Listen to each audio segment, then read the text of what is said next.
Hi, welcome everybody to BOW, Brokers, Opens, and Tours Worldwide and Florida Closing and Escrow.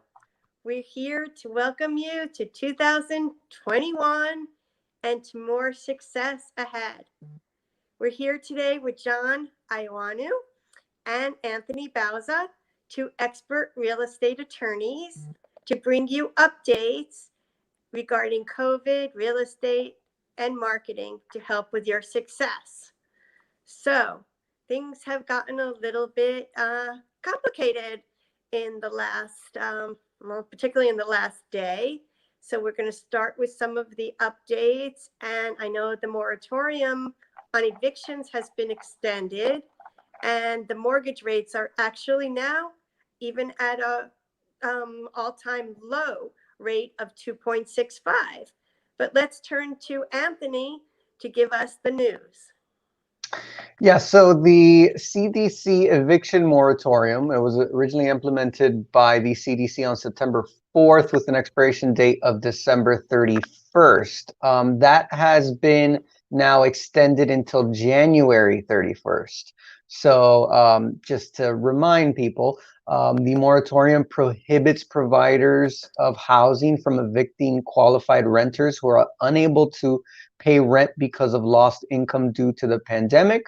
The CDC has a CDC declaration form available on their website. So if you meet the requirements as a qualified renter, it's those who earn less than $99,000 per year individually or $198,000 per year jointly. You're encouraged to download the CDC form if you're unable to pay your rent and provide a copy to your landlord. And again, that'll be extended until the end of this month, January 31st.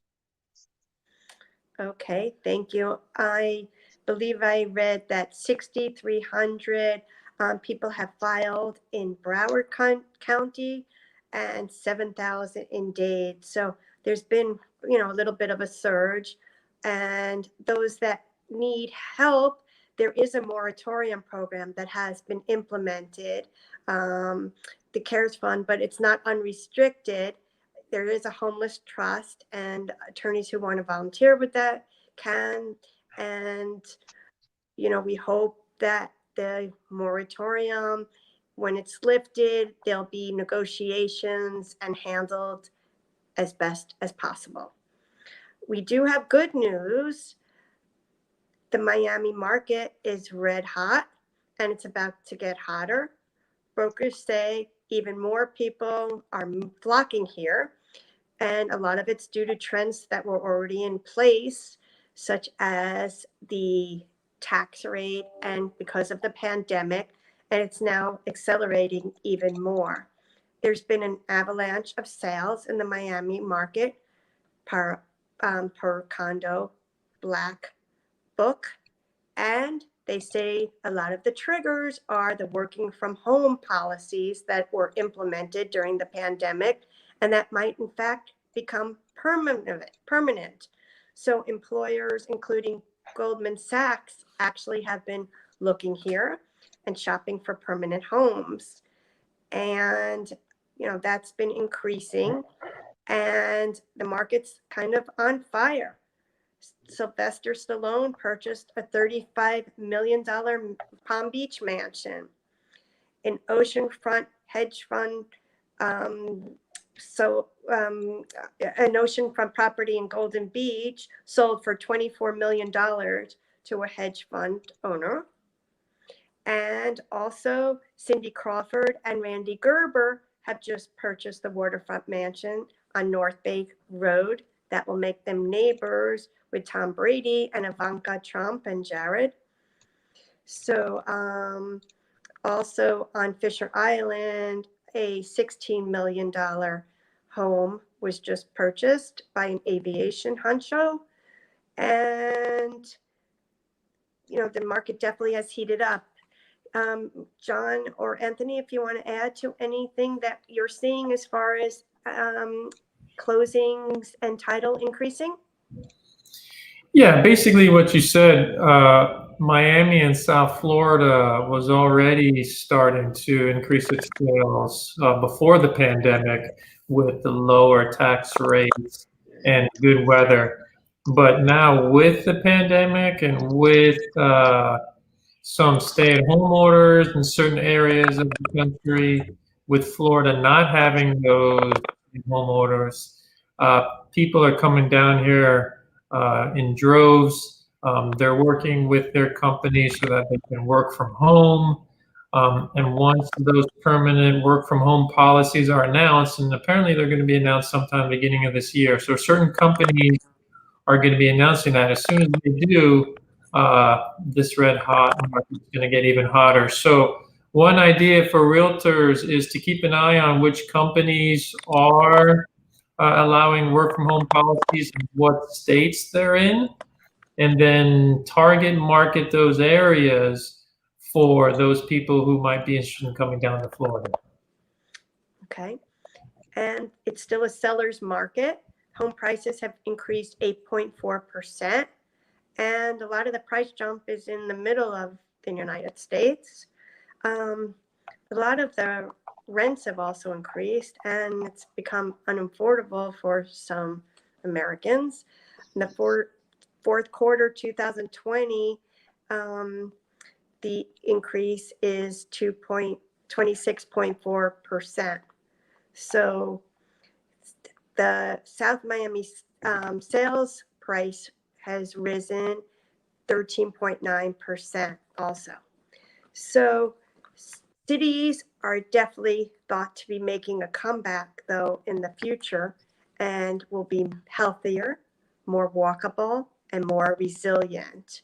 Healthier buildings with more greenery, pedestrian-only streets, and so forth.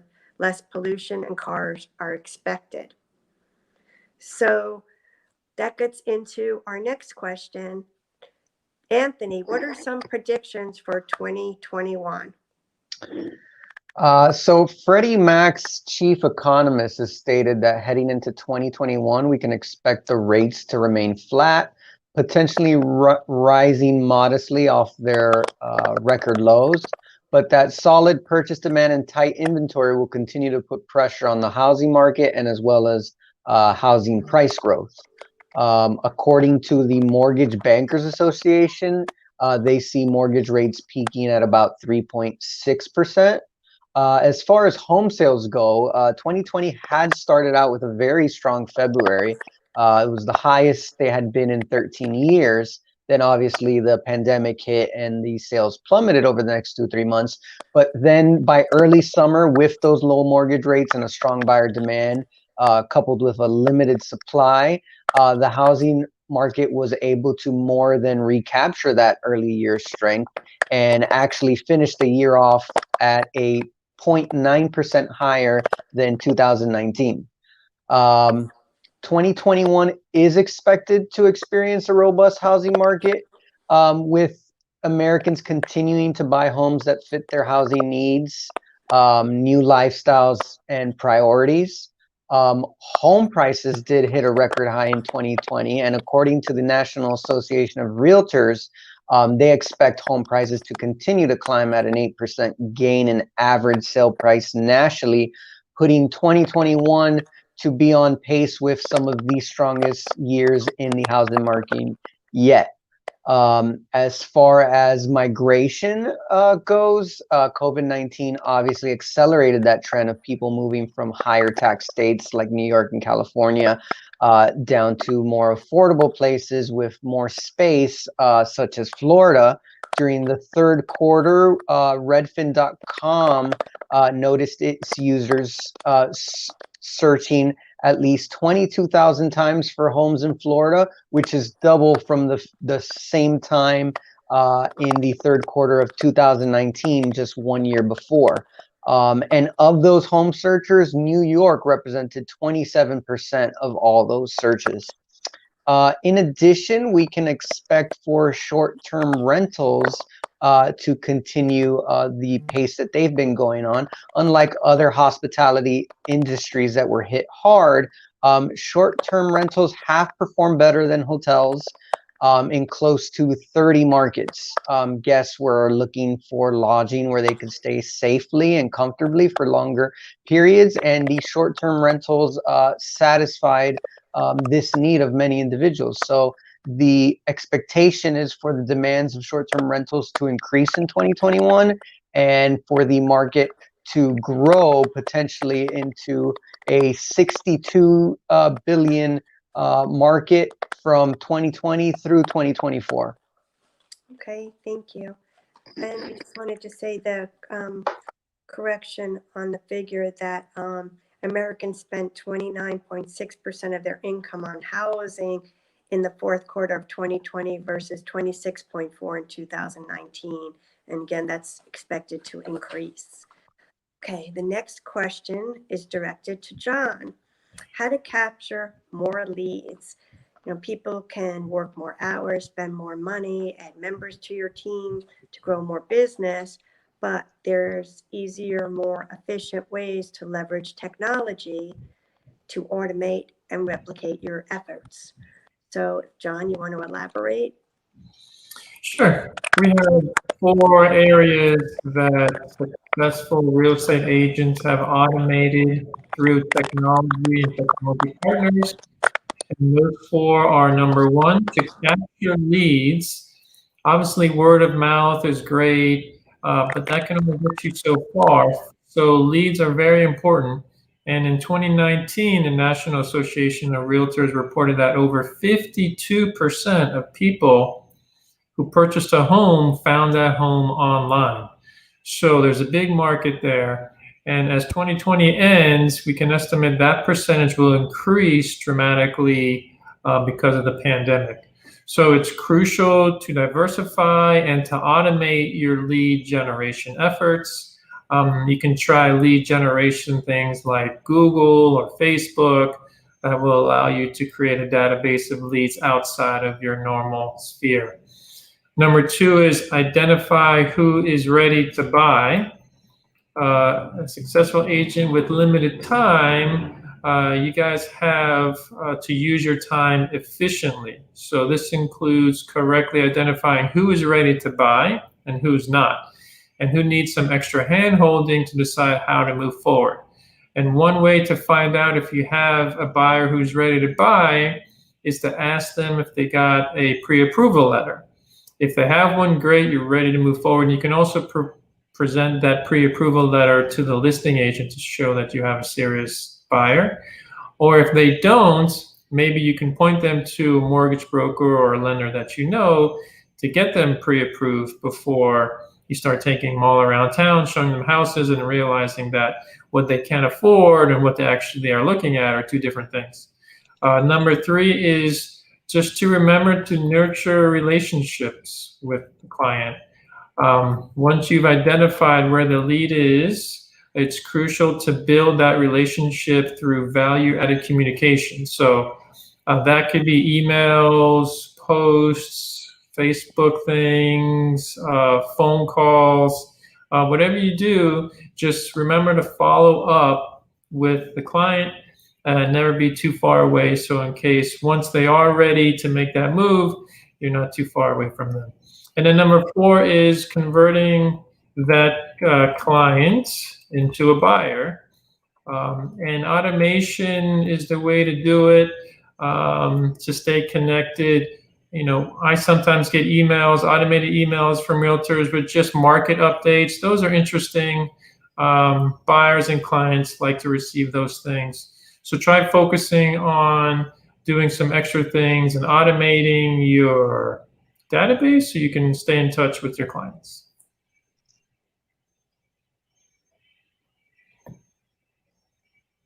Are beneficial, and any novel technology also.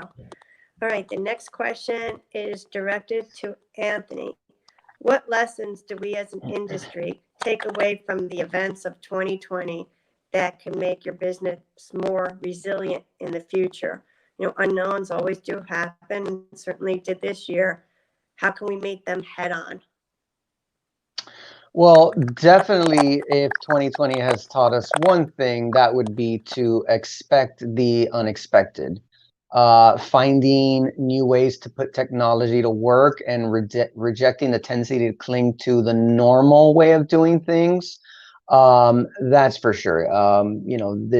The pandemic just came out of nowhere, and being able to adapt, being able to be ready to pivot, developing practical alternatives to the way that you currently do business, and even creating a continuity plan for your business should be a priority. A well-defined backup plan for scenarios that you maybe can plan for would be helpful.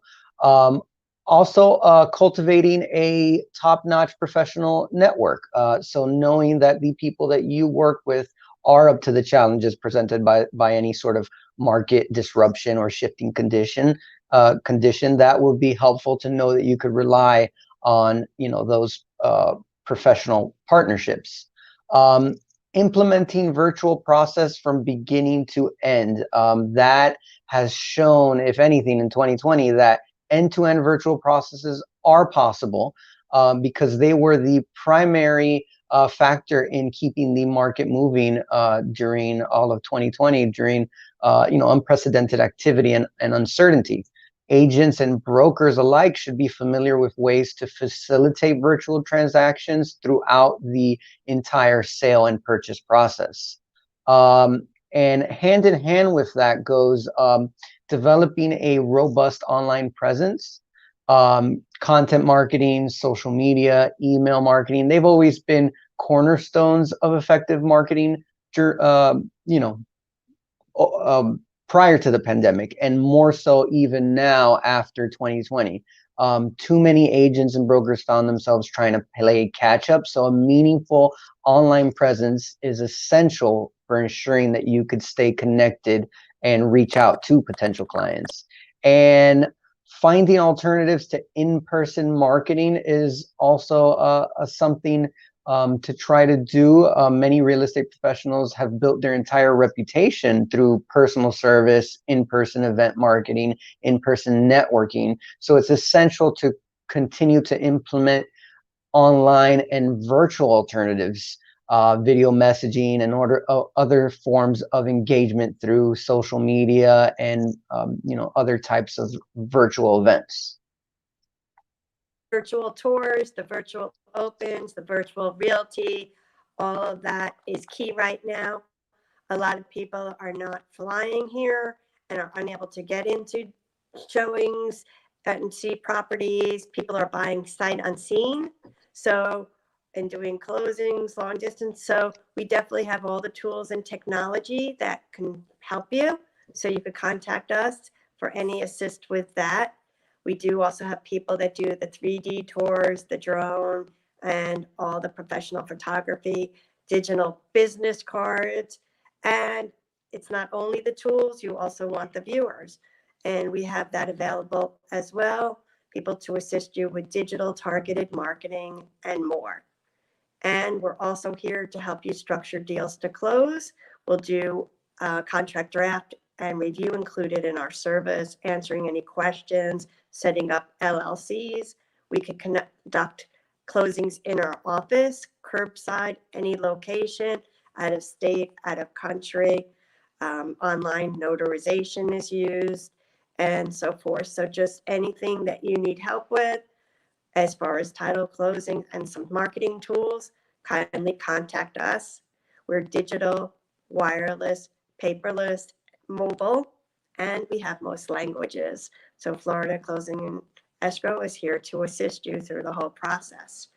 And the last question now goes to John. Millions of Americans moved during the pandemics, and most are not looking back. The faces of America's cities, neighborhoods, etc., have been changed forever and altered by the pandemic. If you can go into more detail about where and what is the driving forces, etc. Yeah, the main driver is that basically people want more space. So that's prompting higher sales of luxury, also suburban and rural homes. So they're basically looking for homes with yard space for their families, home office for the adults, and designated areas for remote learning for the children. And also they're looking for if there's a gym enclosed, because some of the workout spaces are not available. So those are all the big things that buyers are looking for. Also, a trending item is homes with guest houses or additional suites and condos are also selling, because some families are taking in their older parents from nursing homes, which could be at risk for outbreaks. So guest houses and additional suites are also a big item.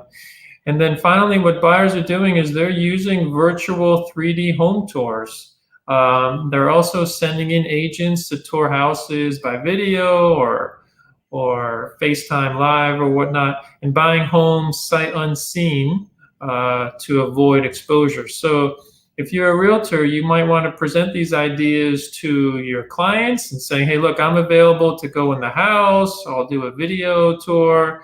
I'll have you on the line. You know, be available to your clients to reduce their exposure and their risk and to make them feel at home with you. And also, if you can do 3D tours, like Cindy's saying, contact Cindy. She's really great at those additional tools that are available. And if you're listing a home, make sure that, yeah, you have these videos, you have the extras that people are looking for so that you can sell the home quickly. And for 2021, we just want to wish everyone a happy new year. And we look forward to a better year this year than last year. We hope everyone stays safe and healthy, and anything we can do to assist in your success, we are available. So kindly contact us. Florida Closing and Escrow and BOW Brokers opens and tours worldwide.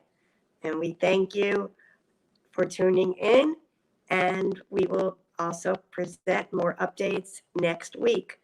So stay tuned and happy 2021. Thank you.